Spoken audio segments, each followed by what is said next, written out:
14 juillet 1899. Jésus ne quitte pas ceux qu'il aime. Ces jours-ci, Jésus se montre rarement. Ses visites sont comme l'éclair.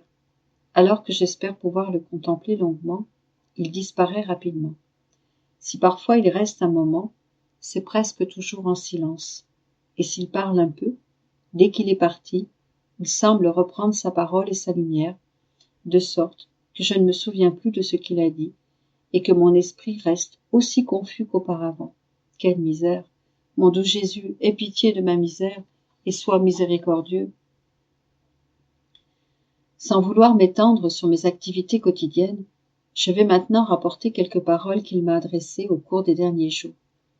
Je me souviens qu'à un moment où je me lamentais parce qu'il m'avait abandonné, il appela à lui de nombreux anges et saints et leur dit « Écoutez ce qu'elle dit. Elle dit que je l'ai abandonnée. Expliquez-lui un peu.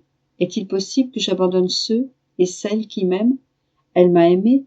Comment puis-je donc l'abandonner ?» Les saints étaient d'accord avec le Seigneur, et j'en restais profondément humiliée et plus confuse qu'auparavant. À une autre occasion, après lui avoir dit « À la fin, tu vas m'abandonner complètement », Jésus m'a répondu « Fille, je ne peux pas t'abandonner, et comme preuve de cela, j'ai déversé mes souffrances en toi. » Ensuite, alors que j'entretenais la pensée suivante, « Pourquoi, Seigneur, as-tu permis la venue du confesseur? Tout aurait pu se passer entre toi et moi. » Je me trouvais à l'instant même hors de mon corps, étendu sur une croix, mais il n'y avait personne pour m'y clouter. J'ai commencé à prier le Seigneur de venir me crucifier. Il est venu et m'a dit « Vois-tu comme il est nécessaire qu'un prêtre soit au centre de mes œuvres? Il est simplement une aide pour compléter ta crucifixion. En effet, on ne peut se crucifier soi-même, on a besoin d'un autre. »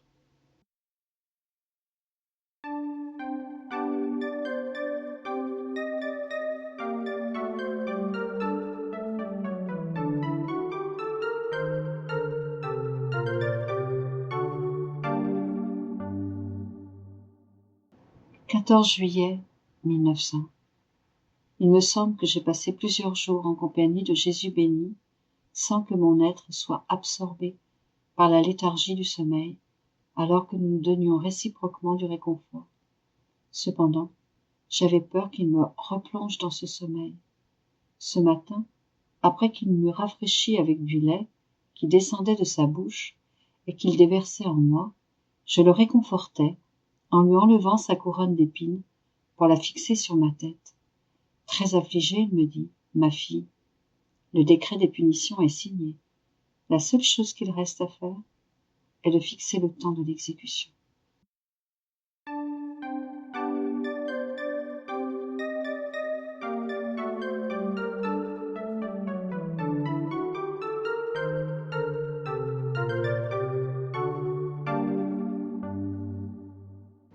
« 14 juillet 1904. La vie est une consommation continuelle.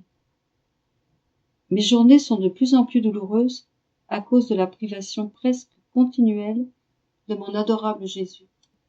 Je ne sais pas comment, mais je sens que mon âme et même mon corps sont consumés à cause de cette séparation. Quel supplice dévorant! Mon seul et unique réconfort est la volonté de Dieu, parce que, si j'ai tout perdu, y compris Jésus, seule la volonté de Dieu, sainte et douce, demeure en mon pouvoir. Aussi, ressentant que mon corps se fait lui aussi dévorer, je me réjouis à la pensée qu'il ne prendra pas trop de temps à fondre, et par conséquent, qu'un jour ou l'autre, le Seigneur m'appellera à lui, ce qui mettra fin à cette si dure séparation. Ce matin, après beaucoup de luttes, oh, quelle lutte! Jésus est venu brièvement et m'a dit « Ma fille, la vie est une consommation continuelle. L'un la consume pour les plaisirs, un autre pour les créatures, un autre pour pécher, un autre pour ses intérêts personnels, quelques-uns pour leurs caprices. Il y a toutes sortes de consommations. Celui qui se consume tout en Dieu pourra dire avec certitude « Seigneur, ma vie s'est consumée dans l'amour pour toi. Non seulement je me suis consumé, mais je suis mort uniquement pour ton amour. » C'est pourquoi, si tu te sens continuellement consumé à cause de ta séparation de moi, tu peux dire que tu meurs continuellement en moi et que tu subis beaucoup de morts par amour pour moi. Si tout ton être se consume pour moi, si grande soit cette consommation, autant tu acquiers de divin en toi.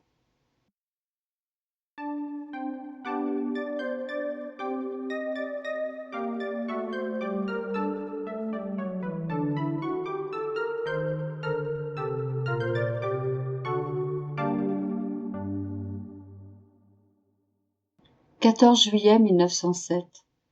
L'âme qui n'a pas de vide d'amour ne va pas au purgatoire. Étant dans mon état habituel, Jésus vint brièvement et, sans réfléchir, je lui ai dit « Seigneur, hier j'ai été à confesse. Si j'étais morte, et vu que la confession remet les péchés, ne m'aurais-tu pas amenée directement au ciel ?» Il me dit « Ma fille, il est vrai que la confession remet les péchés. Cependant, le moyen le plus sûr et le plus certain pour échapper au purgatoire est l'amour. L'amour doit être la passion prédominante de l'âme, l'amour en pensée, l'amour en parole et l'amour en action. Tout, absolument tout, doit être enveloppé d'amour. Ainsi, l'amour incréé, trouvant que l'âme est totalement amour, absorbe en lui l'amour créé. En fait, le purgatoire ne fait rien d'autre que de combler les vides d'amour présents dans l'âme, et quand ces vides sont comblés, l'âme se rend au ciel. S'il n'y a pas de ces vides dans l'âme, elle n'a rien à faire au purgatoire.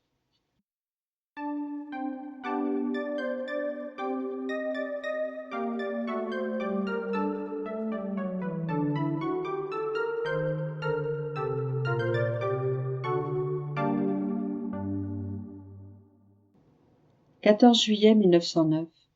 Dieu seul peut infuser la paix dans l'âme. Je traversais une période très amère à cause de la privation de mon bon Jésus. Au plus, il se montrait comme une ombre ou un éclair. Par bout, il n'y avait même plus d'éclair. Mon intelligence était troublée par la pensée suivante. Comme il m'a cruellement laissé. Jésus est si bon. Peut-être que ce n'était pas lui qui venait.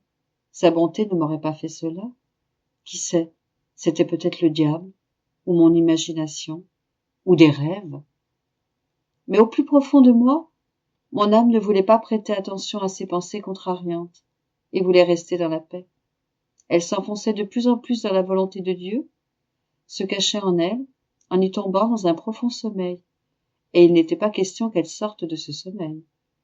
Il semblait que le bon Jésus l'enfermait tellement dans sa volonté, qu'il ne permettait à personne de même trouver la porte pour y frapper et dire que Jésus l'avait quitté. Ainsi, mon âme dormait et demeurait dans la paix. Ne recevant aucune réponse, mon intelligence se disait « Suis-je la seule à vouloir s'en faire ? Moi aussi je veux me calmer et faire la volonté de Dieu. Advienne que pourra, pourvu que ce soit faite sa sainte volonté. Voilà mon état actuel. » Ce matin, alors que je pensais à ce que je viens de dire, mon bon Jésus me dit « Ma fille, si cela avait été de l'imagination, des songes ou des démons, il n'aurait pas eu assez de puissance pour te faire posséder l'auréole de la paix, et ce, non seulement pendant une journée, mais pendant au moins 25 ans. Personne n'aurait pu te faire exhaler ce souffle de paix suave, tant à l'intérieur qu'à l'extérieur de toi, sauf celui qui est la paix totale. Si un souffle de trouble l'atteignait, il ne serait plus Dieu. Sa majesté s'obscurcirait, sa grandeur diminuerait, sa puissance s'affaiblirait. En somme, tout son être divin en serait secoué. Celui qui te possède et que tu possèdes veille sur toi sans cesse, afin qu'aucun souffle de trouble ne t'atteigne. Souviens-toi qu'à chacune de mes venues, je t'ai toujours corrigé, si un souffle de trouble se trouvait en toi. Rien ne me déplaît autant que de ne pas te voir dans une paix parfaite, et je te quittais seulement après que tu aies recouvré ta paix. Ni la fantaisie, ni le rêve, et encore moins le diable, n'ont cette capacité. Encore moins peuvent-ils communiquer cette paix aux autres. Calme-toi donc, et ne sois pas ingrate envers moi.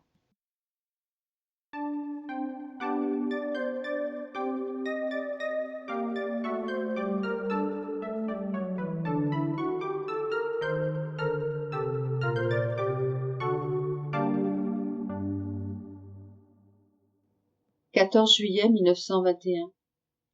L'âme, qui vit dans la divine volonté, s'expose à son soleil et réfléchit toutes ses divines perfections. Ma volonté était immergée dans l'éternelle volonté quand, dans une lumière inexplicable, cette dernière m'aida à comprendre en me disant: ma fille, pour la personne qui vit dans ma volonté, l'effet subi est semblable à ce que la terre reçoit quand elle est exposée au soleil. Le soleil, le roi de la création, est très haut, au-dessus de tout. Il semble que toute la nature dépende de lui pour tout ce qui touche à sa vie, à sa beauté et à sa fécondité. Une fleur tire du soleil sa beauté. À la floraison, elle s'ouvre pour en recevoir la lumière et la chaleur, afin que se révèlent sa couleur et son parfum, et que sa vie s'épanouisse. Les plantes dépendent du soleil pour atteindre leur maturité, leur douceur et leur parfum. Tout dépend du soleil pour sa vie. Ma volonté est plus grande que le soleil. Quand l'âme s'expose à ses rayons brûlants, elle en reçoit la vie. En continuant d'agir dans ma volonté, elle reçoit ma beauté, ma douceur, ma fécondité, ma bonté et ma sainteté. Toutes les fois qu'elle s'expose aux rayons de ma volonté, elle reçoit davantage mes divines qualités. Oh, quelle beauté elle acquiert, que de couleurs vivantes et quel parfum. Si tout cela pouvait être vu par les autres créatures, ce serait leur paradis sur la terre. Telle est la beauté de ces âmes. Elles sont mes reflets, mes authentiques images.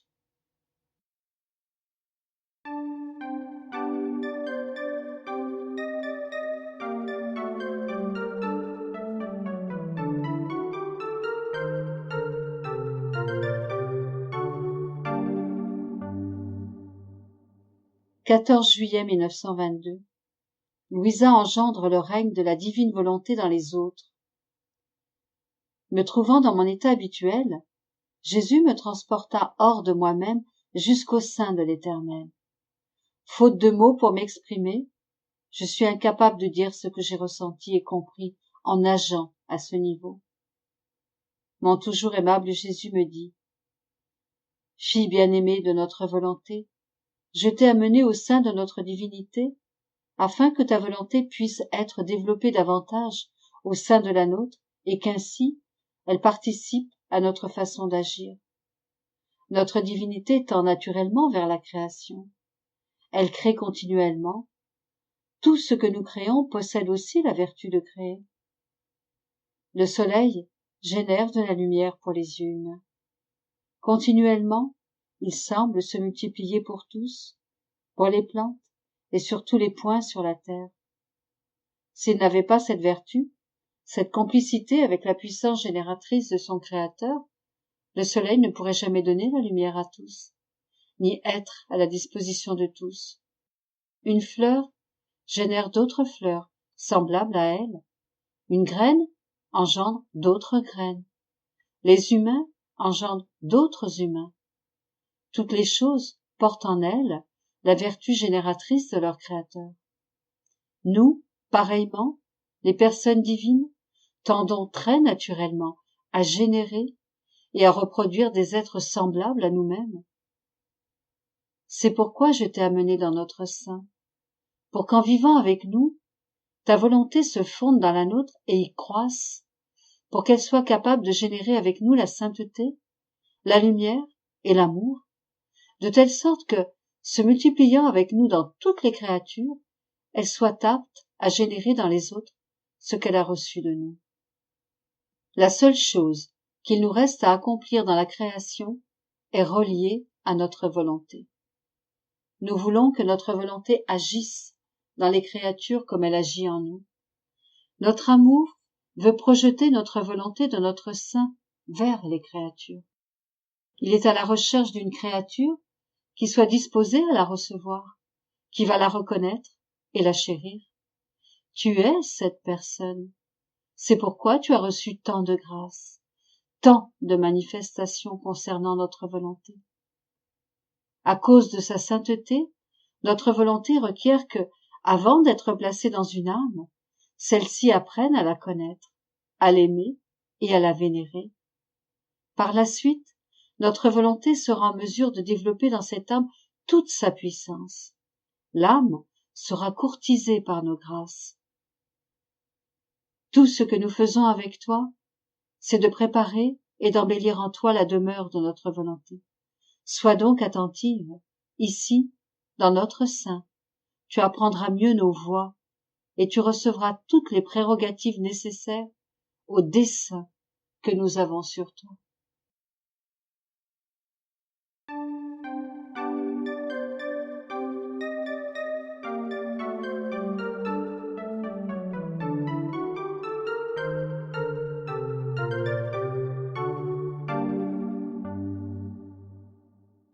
« 14 juillet 1923. Préparatifs de guerre et menaces de châtiment. Grâce à Louisa, ces châtiments seront diminués de moitié. L'espoir d'une ère nouvelle, un signe très certain de sa venue, et que Jésus confie sa volonté à une âme pour pouvoir l'offrir comme cadeau à toute l'humanité.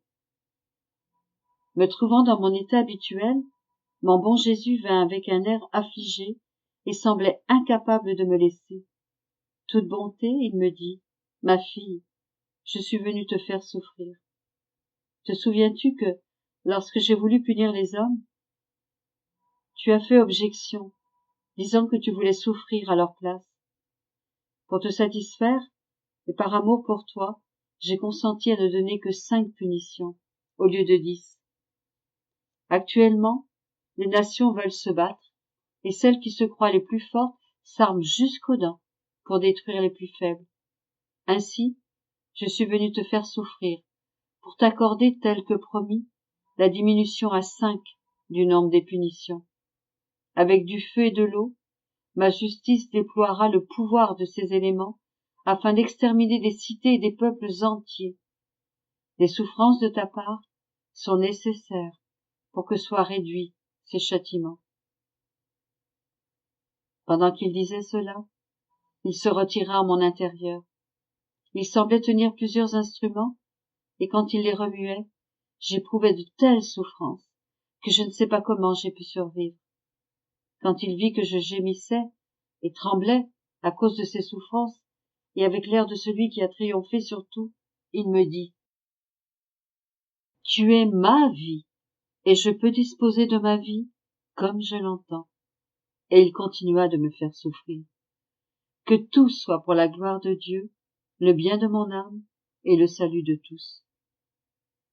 Par la suite, il ajouta, « Ma fille, le monde entier est sans dessus-dessous. Tous espèrent des changements, la paix et de nouvelles choses. Ils se rassemblent pour discuter et sont surpris de ne pas savoir quoi conclure et de n'arriver à aucune décision sérieuse. Ainsi, aucune vraie paix ne survient et tout se résume à des paroles sans lendemain. Ils espèrent que d'autres conférences pourront apporter des décisions efficaces, mais en vain. Pendant ce temps, tous attendent dans la peur. Certains se préparent pour de nouvelles guerres et d'autres pour de nouvelles conquêtes. Mais les peuples s'appauvrissent. Au sein de cette période si triste, si sombre et si sanglante, ils attendent et espèrent une ère nouvelle dans laquelle la volonté de Dieu sera réalisée sur la terre comme au ciel. Tous, fatigués de la situation actuelle, espèrent cette ère nouvelle, mais sans savoir en quoi elle consistera vraiment. Au même titre que les gens n'étaient pas conscients de ma venue sur la terre lors de ma première venue, cette attente généralisée est un signe certain que l'heure est proche. Mais le signe le plus certain est que je révèle ce que je veux faire en me tournant vers une âme, comme je l'ai fait avec ma mère à l'époque. Je communique à cette âme ma volonté, les grâces et les effets qu'elle contient pour les faire connaître à toute l'humanité.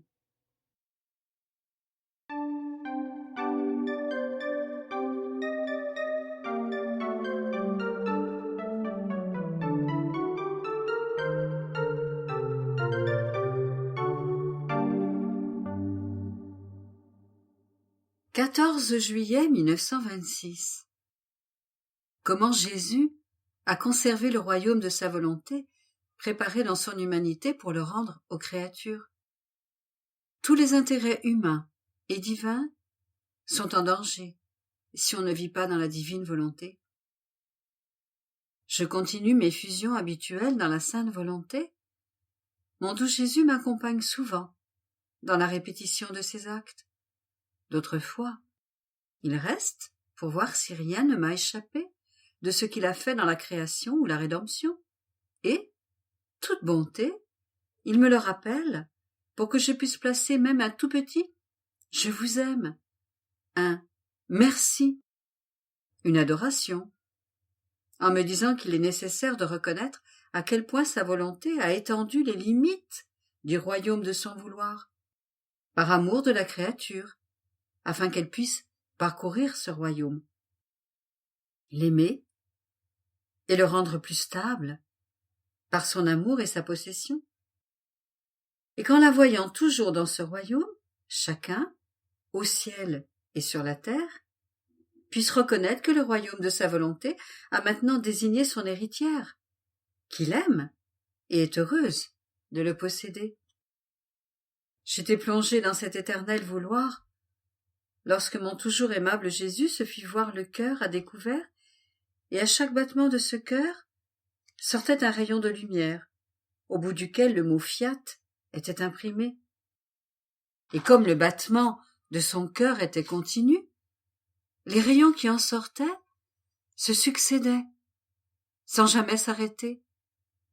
Ils envahissaient le ciel et la terre, toujours avec le mot fiat imprimé à leur pointe. Ces rayons ne sortaient pas seulement de son cœur, mais aussi de ses yeux, de sa bouche, de ses mains et de ses pieds, emportant tous le fiat suprême de gloire et de triomphe. C'était un enchantement de voir Jésus si beau, transfusé dans ces rayons de lumière qui sortaient de son adorable personne. Mais ce qui lui conférait somptuosité, majesté, magnificence, gloire et beauté, c'était le fiat.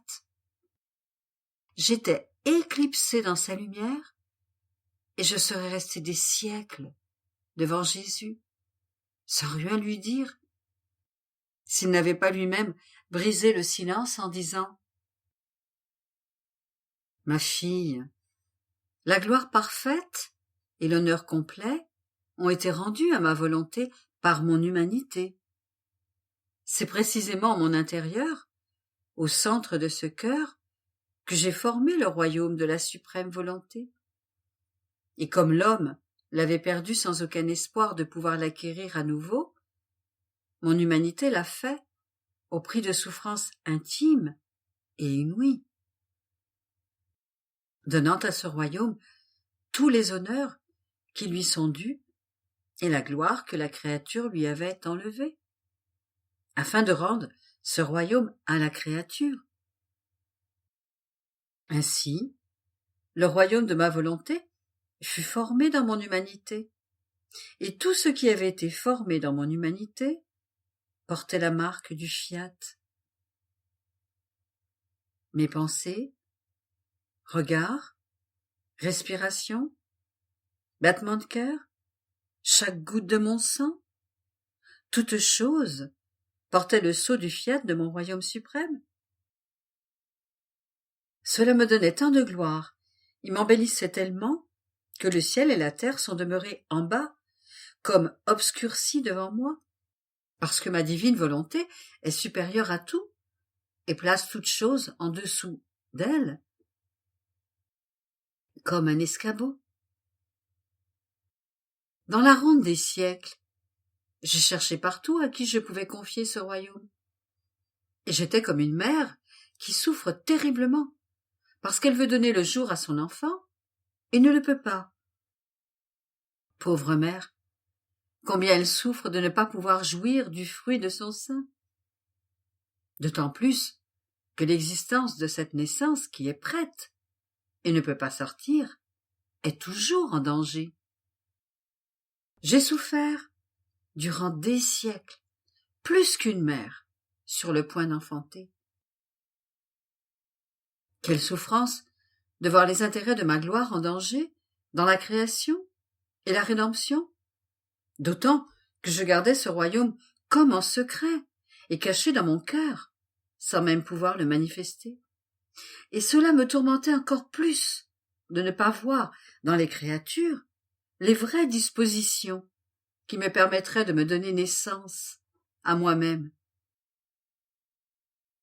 Et comme les créatures n'avaient pas pris tous les biens contenus dans le royaume de rédemption, je ne pouvais risquer de leur donner le royaume de ma volonté, qui contient des biens plus grands encore.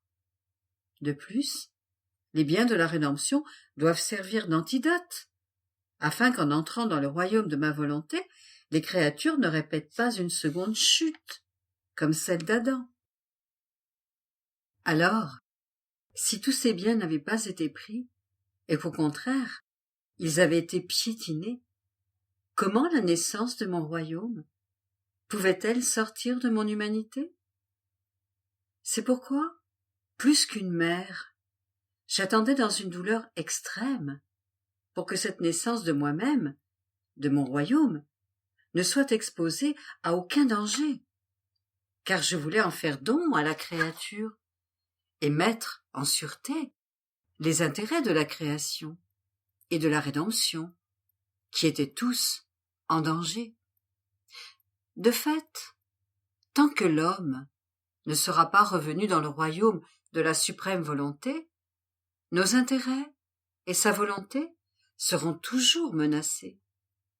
Car, en dehors de notre volonté, l'homme représente toujours un désordre dans notre œuvre créatrice, une note discordante qui brise l'harmonie parfaite de la sainteté de nos œuvres. J'ai regardé durant des siècles, dans l'attente de ma petite nouveau-née du royaume de ma volonté, et pouvoir placer autour d'elle tous les biens de la rédemption, pour la sécurité du royaume de ma volonté. Et plus qu'une mère douloureuse, qui souffre depuis si longtemps, je te confie cette naissance de moi-même et la destinée de mon royaume. Et ce n'est pas uniquement mon humanité qui désire cette naissance, qui m'a tant coûté, mais la création tout entière, qui est grosse de ma volonté et souffre parce qu'elle veut la mettre au jour pour les créatures et établir à nouveau le royaume de leur Dieu au sein des créatures. C'est pourquoi la création n'est qu'un voile cachant ma volonté, qui est en elle comme une naissance. Mais les créatures prennent le voile et rejettent la naissance qu'il contient. Le royaume de ma volonté est le soleil, mais elles prennent les effets du soleil qui, comme un voile, cache ma volonté et les biens qu'elle produit. Et elles rejettent ma volonté, ne la reconnaissent pas, ne se laissent pas dominer par elle. Elles prennent les biens naturels présents dans le soleil, mais rejettent les biens de l'âme. Le royaume de ma volonté, qui règne dans le soleil, il veut se donner à elle. Oh, combien ma volonté souffre dans le soleil qui veut donner naissance, des hauteurs de sa sphère, pour régner parmi les créatures. Le royaume de ma volonté est le soleil, qui regarde les créatures avec ses yeux de lumière, que sont les étoiles, pour voir si elles veulent le recevoir, afin qu'il puisse régner parmi elles. Le royaume de ma volonté est la mer. Elle se fait entendre dans le rugissement de ses vagues, et ses eaux cachent mon royaume comme un voile. Mais l'homme se sert de la mer. Il prend ses poissons, mais ne s'occupe pas de ma volonté, en la faisant souffrir comme une naissance retenue dans ses eaux. Ainsi, tous les éléments sont riches de ma volonté. Le vent, le feu, la fleur, la terre entière, 'sont tous des voiles qui la cachent. Qui est celle qui va soulager mon humanité, qui brisera le voile de tant de choses créées qui la cachent?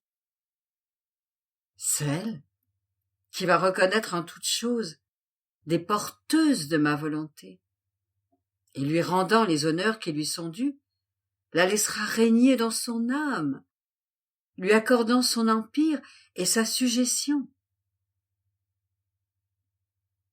Par conséquent, ma fille, sois attentive et accorde cette satisfaction à ton Jésus qui a tant souffert jusqu'à présent pour donner jour à mon royaume suprême. Et toute la création brisera les voiles avec moi comme en un seul acte et déposera en toi la naissance de ma volonté que cache toute chose.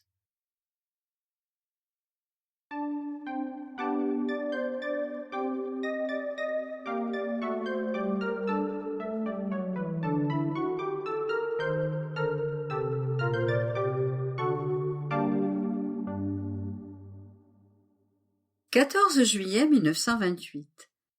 L'âme, qui vit dans la divine volonté, forme ses petites mères en Dieu lui-même.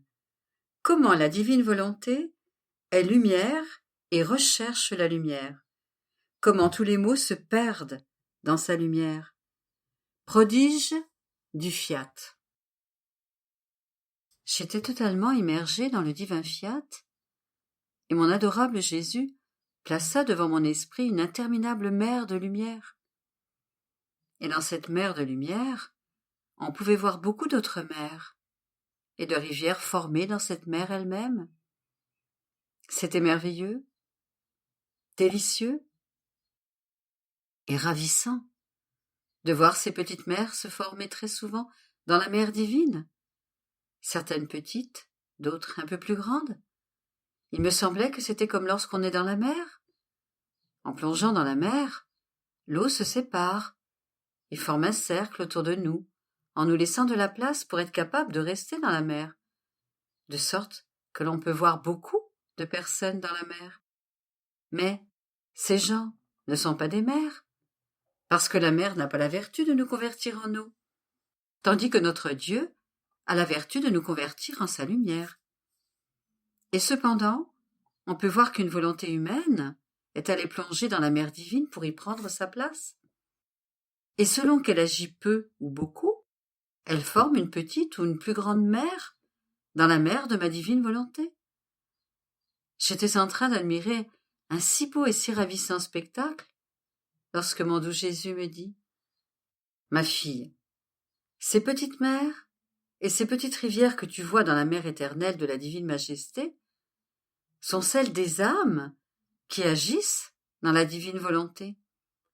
Le Créateur forme et donne la place dans sa propre mer pour celles qui veulent vivre dans son fiat. Il les admet dans sa maison et les laisse former leur propre propriété. Et en les formant, elles profitent de tous les biens de la mer interminable, de l'être suprême, qui donne toute liberté à ses enfants de former leur petite mère dans sa propre mer, et autant qu'ils le peuvent. Il y a dans cette mer les petites mères de mon humanité, et celles de la souveraine reine du ciel, et aussi celles des âmes qui vivront dans ma volonté. Aucun de leurs actes ne sera accompli en dehors de cette mer de divine volonté, et ce sera pour la plus grande gloire de Dieu et le plus grand honneur des enfants de mon divin fiat.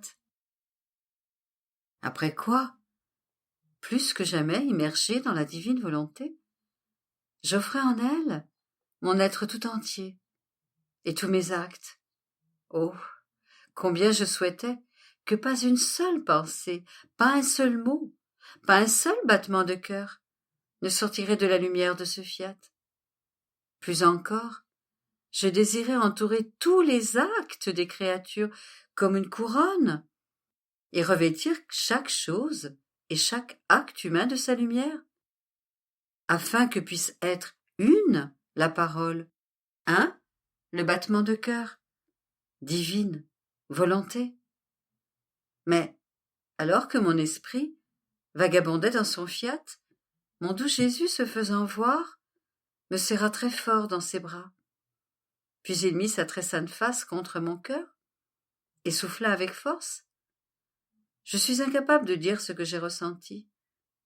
Il me dit alors: Fille de ma divine volonté, mon fiat est lumière, et pas même l'ombre d'un atome de ce qui n'est pas lumière ne pourrait y pénétrer. L'obscurité n'en trouve pas le chemin et se perd devant sa lumière infinie. Et l'âme, pour entrer dans ma divine volonté, doit se placer dans les reflets de sa lumière. C'est-à-dire que lorsqu'elle veut accomplir ses actes dans ma volonté, elle doit se placer dans ses reflets, qui ont la vertu de changer les actes de l'âme en lumière. Et ma volonté accomplit un prodige, alors que chacun de ses rayons investit tantôt ses battements de cœur, tantôt ses pensées, tantôt ses paroles. En chacun de ces rayons, ma volonté contient la couronne de tous les actes de la créature. Et comme mon fiat embrasse toute chose et toute créature, au ciel et sur la terre, ces rayons les touchent toutes, et mon fiat donne à toutes les actes accomplis en lui par la créature. Si toutes les créatures pouvaient voir les merveilles de la vie et de l'action dans ma volonté, elles verraient le plus merveilleux, le plus ravissant et le plus enchanteur des spectacles qui accomplit le plus grand bien et apporte le baiser de vie, de lumière et de gloire. Puis, d'une voix tendre et émouvante, et avec un plus grand accent d'amour, il ajouta: Ô divine volonté, comme tu es puissante! Toi seule es la transformatrice de la créature en Dieu. Ô ma volonté, toi seule es la consommatrice de tous les maux et la productrice de tous les biens. Ô ma volonté, toi seule possèdes la force enchanteresse, et l'âme qui se laisse ravir par toi devient lumière. L'âme qui se laisse dominer par toi devient la plus fortunée, au ciel et sur la terre.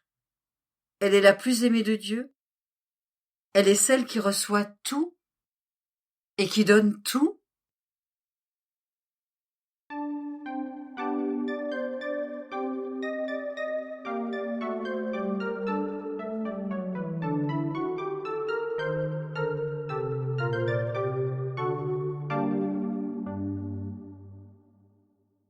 « 14 juillet 1929.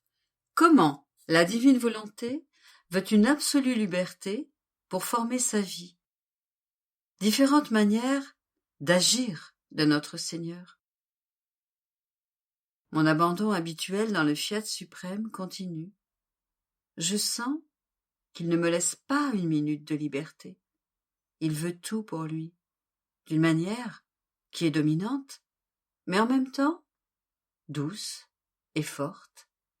Il est si attirant que l'âme voudrait elle-même se laisser enchaîner par lui, afin de ne pas opposer la moindre résistance à ce que le divin vouloir voudrait accomplir sur elle et en elle.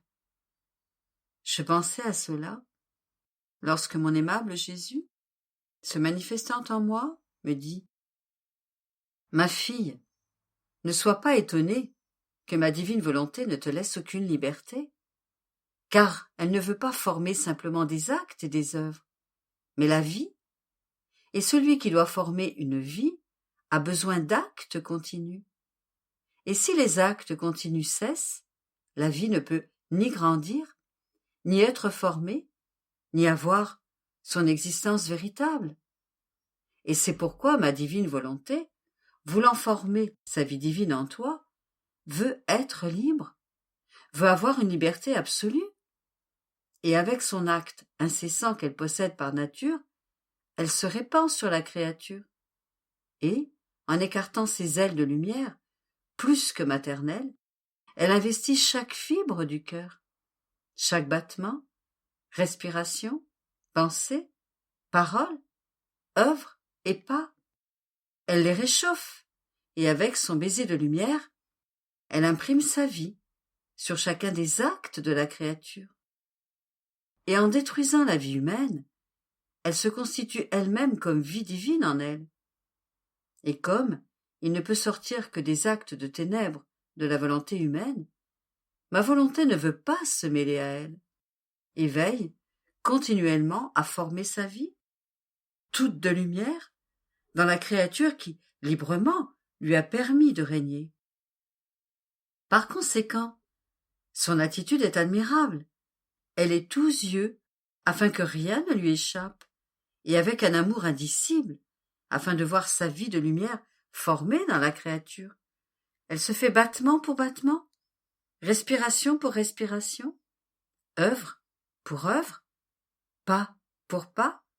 Même sur les petits riens de la créature, elle court, elle se répand, elle place la puissance de son fiat et crée en eux son acte vital. Par conséquent, sois attentive à recevoir son acte continu, car il est question de vie, et la vie a besoin de souffle, de battements continuels et de nourriture quotidienne. Les œuvres sont faites, puis mises de côté, et n'ont pas besoin d'être toujours tenues en main pour être des œuvres. Mais la vie ne peut être mise de côté. Si l'acte cesse, elle meurt. Par conséquent, l'acte continuel de ma volonté est nécessaire pour toi. Toi, en le recevant, et ma volonté, en te le donnant, afin que sa vie en toi puisse vivre, être formée et grandir dans sa divine plénitude. Après quoi, je me sentais oppressée en pensant à ma pauvre existence, spécialement l'état dans lequel je me trouve. Combien de changements j'ai dû subir, même de la part de notre Seigneur. Mais je pensais à cela, et à d'autres choses qu'il n'est pas nécessaire d'écrire ici, lorsque mon doux Jésus, se faisant voir en moi, me dit « Ma fille, mon amour pour toi a été exubérant, et afin de te mener là où te voulait ma divine volonté, j'ai dû adopter différentes façons d'agir durant les périodes de ta vie.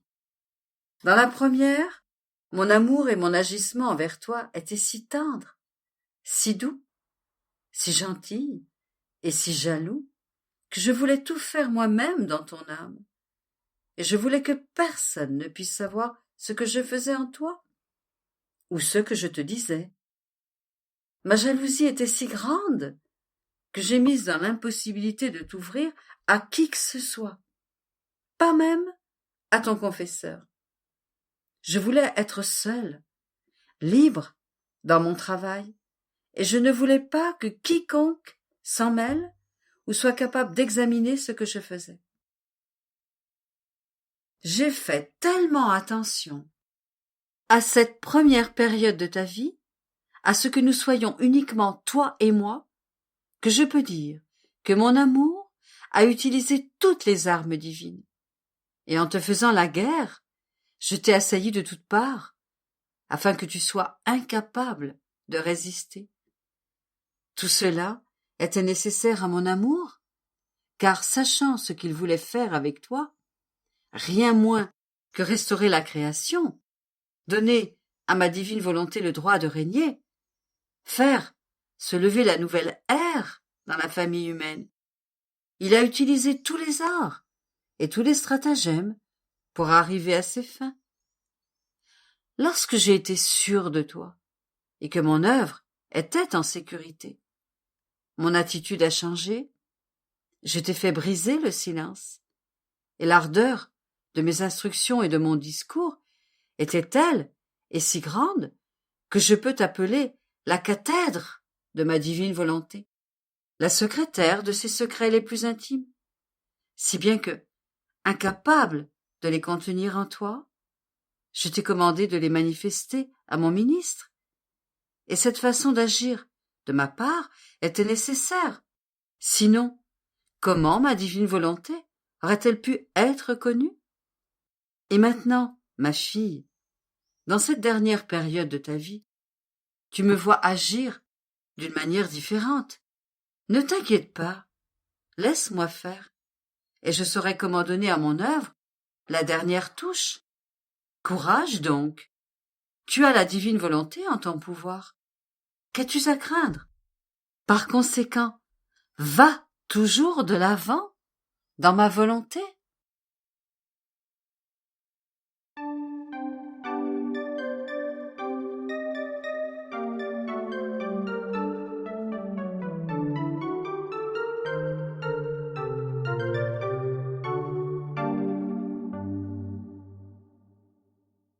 « 14 juillet 1932. Atmosphère céleste. Jésus à l'affût de l'acte de la créature. Labeur de l'un et de l'autre. Comment les actes accomplis dans la divine volonté observent et embrassent les siècles et sont les gardiens et les sentinelles des créatures. Je suis toujours occupé par et dans le divin vouloir. Il y a toujours à faire en lui, mais ce n'est jamais un travail qui fatigue. Au contraire, il donne des forces, fait grandir la vie divine et inonde de joie et de paix. Et l'on sent en soi et à l'extérieur de soi une atmosphère céleste.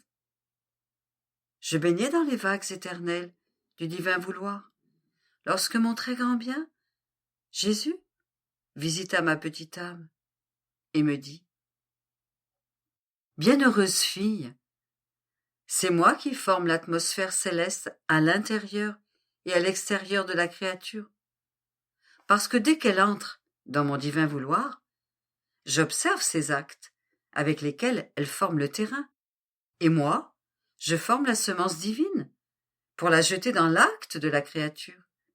Ainsi, ces actes servent de sol, et moi, le céleste fermier, en le remplissant de mes semences, je l'utilise pour faire la récolte des œuvres accomplies dans ma volonté.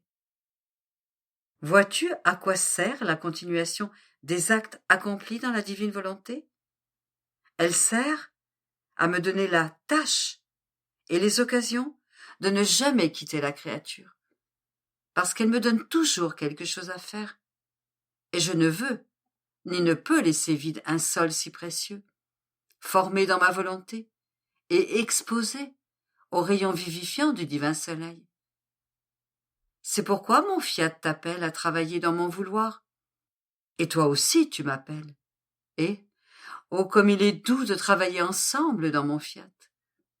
C'est un labeur qui ne fatigue pas, il est plutôt porteur de repos et des plus magnifiques conquêtes. Puis, il ajouta : « Ma fille, tu dois savoir que l'acte que nous accomplissons dans la créature contient 3 actes en un. L'acte de préservation, l'acte de nutrition et l'acte primordial de création. Par ces 3 actes, réunis en un seul, nous donnons à nos actes la vie éternelle. Et la créature qui les possède ressent en elle la force créatrice qui ôte toutes les faiblesses de la nature humaine. L'acte de nutrition est toujours occupé à lui donner sa nourriture, pour empêcher qu'elle en prenne une autre, et pour la préserver de tous les maux. Cette nourriture est semblable à l'embaumement qui empêche la corruption, et l'acte de préservation reconfirme et préserve la pureté et la beauté du bien.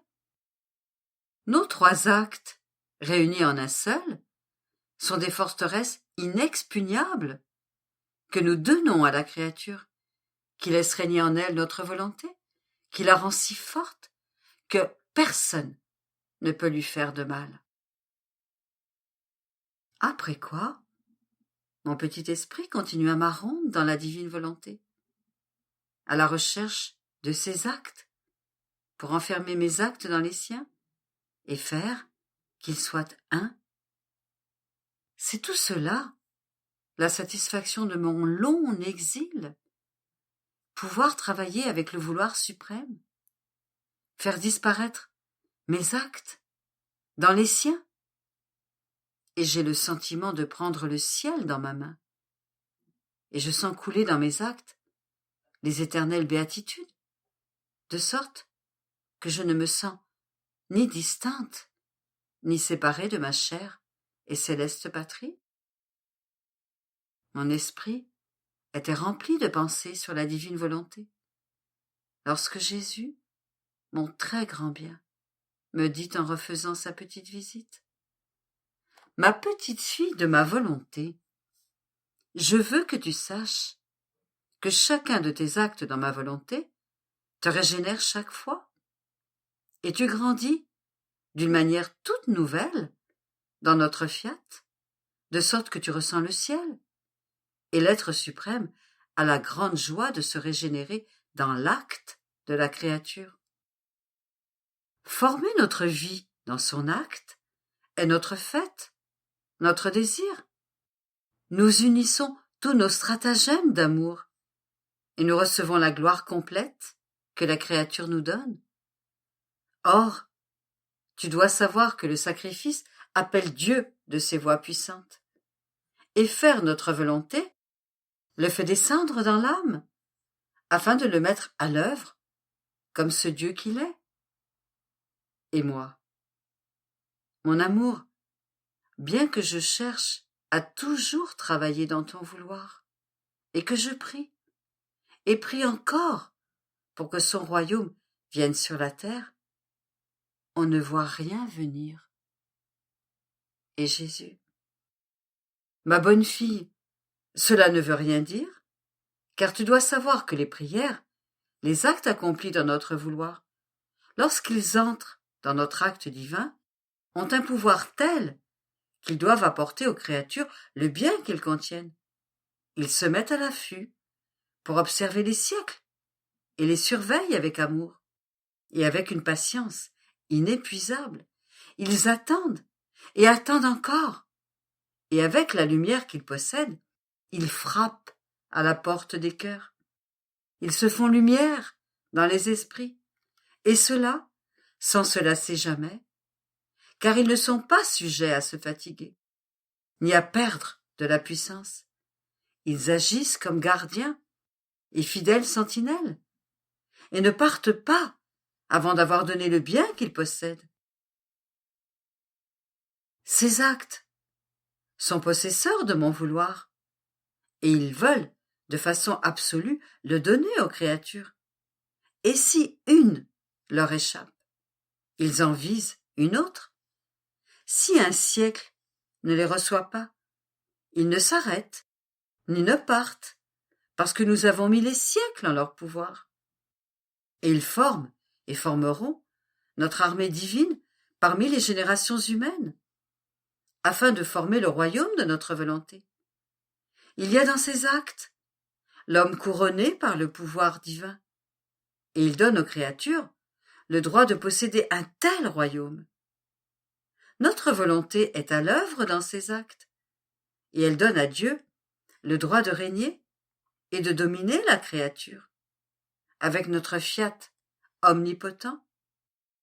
Ils sont le dépôt et le capital qui paye Dieu pour les créatures, et ils détiennent le droit de donner aux générations humaines ce qui a été payé. Et comme un soleil qui jamais ne se retire ni ne se fatigue de couvrir la terre de sa lumière pour donner le bien qu'il contient, plus encore que des soleils, ils tournent pour chaque cœur, ils tournent dans les siècles, ils sont toujours en mouvement et ne consentent jamais à la défaite, même pour celles auxquelles ils n'ont pas donné ma volonté agissante qu'ils possèdent. Et cela plus encore du fait qu'ils savent avec certitude qu'ils obtiendront ce qu'ils veulent, et la victoire. Par conséquent, si tu ne vois rien, ne t'inquiète pas. Continue ta vie et tes actes dans ma volonté. Voilà ce qui est plus nécessaire que n'importe quoi. Former l'argent afin de payer pour un royaume si saint pour tes frères. Et puis, tu devrais savoir que ma vie sur terre et mes actes eux-mêmes se trouvent dans les mêmes conditions.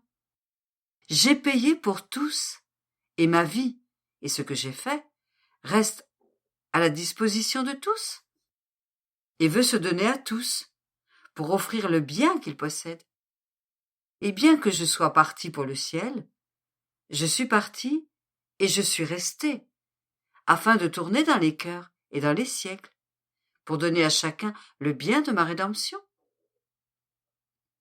Environ 20 siècles ont passé, et ma vie et mes actes continuent à tourner, mais tout n'a pas été pris par les créatures, si bien que certaines régions ne me connaissent pas encore, de sorte que ma vie, la plénitude de mes biens et mes actes ne se retirent pas. Ils courent et tournent toujours. Ils embrassent les siècles, comme s'il n'y en avait qu'un, pour donner à chacun les biens qu'il possède. Il est par conséquent nécessaire de prier pour payer et former le capital. Le reste viendra de lui-même. Aussi, sois attentive, et que ton envol dans mon fiat soit continu.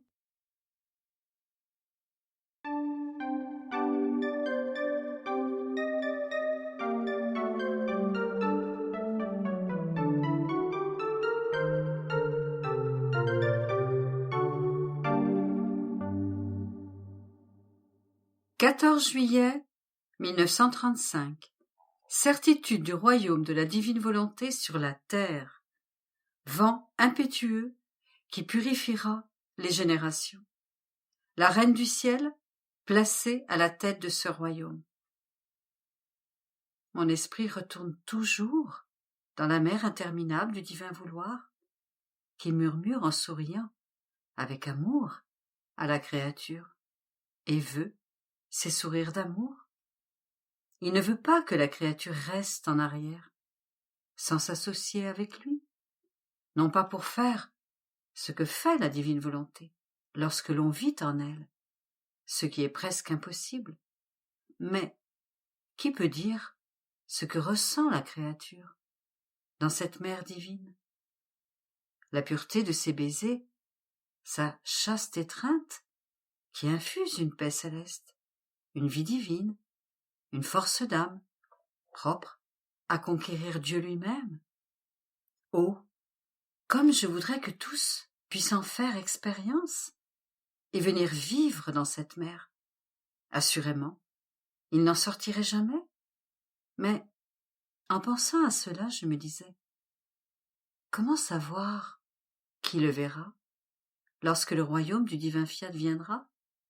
Oh, comme cela me paraît difficile. Et mon bien-aimé Jésus m'a fait sa petite visite et m'a dit, ma fille, et pourtant il viendra. Ta mesure est humaine, c'est celle des tristes temps, des générations présentes, et par conséquent, cela te semble difficile. Mais les mesures de l'être suprême sont divines, et si longues que ce qui paraît impossible à l'être humain est pour nous facile. Il nous suffira de faire se lever un vent impétueux qui purifiera l'air malsain de la volonté humaine et emportera toutes les tristes choses de ces temps. Il en fera un tas qu'il dispersera comme de la poussière, emporté par un vent impétueux. Notre vent sera si fort qu'il ne sera pas facile de lui résister, d'autant plus que ces vagues seront remplies de grâce, de lumière et d'amour qui submergeront les générations humaines, et elles se sentiront transformées. Combien de fois une tempête n'a-t-elle pas ravagé une ville tout entière, transportant des âmes, des arbres, de la terre et des eaux à de grandes distances, sans que rien ne puisse s'y opposer? Que dire alors d'un vent divin, voulu et décrété par nous avec notre force créatrice? Et puis, il y a la reine du ciel, qui prie continuellement, avec son empire, pour que le royaume de la divine volonté arrive sur la terre. Et quand lui avons-nous jamais refusé quoi que ce soit? Ses prières sont pour nous des vents impétueux, auxquels nous ne pouvons résister, et la force même qu'elle possède de notre volonté est pour nous un empire, un commandement. Elle a pleinement le droit de demander que ce qu'elle possède au ciel vienne sur la terre. Elle peut donc donner ce qui lui appartient, d'autant plus que ce royaume sera appelé le royaume de la céleste impératrice. Elle sera comme une reine, au milieu de ses enfants, sur la terre. Elle mettra à leur disposition des mères de grâce, de sainteté, de puissance. Elle mettra en fuite tous les ennemis. Elle élèvera ses enfants dans son sein. Elle les cachera dans sa lumière, les couvrant de son amour, les nourrissant de ses propres mains, avec la nourriture de la divine volonté. Que ne fera-t-elle pas, cette mère et cette reine, au milieu de son royaume, de ses enfants et de son peuple? Elle accordera des grâces inouïes, des surprises encore jamais vues, des miracles qui ébranleront le ciel et la terre. Nous lui laisserons le champ libre, parce qu'elle formera pour nous le royaume de notre volonté sur la terre. Elle sera le guide, le vrai modèle, et le royaume de la céleste reine souveraine sera pur. Par conséquent, prie toi aussi avec elle, et, en son temps, vous obtiendrez ce que vous demandez.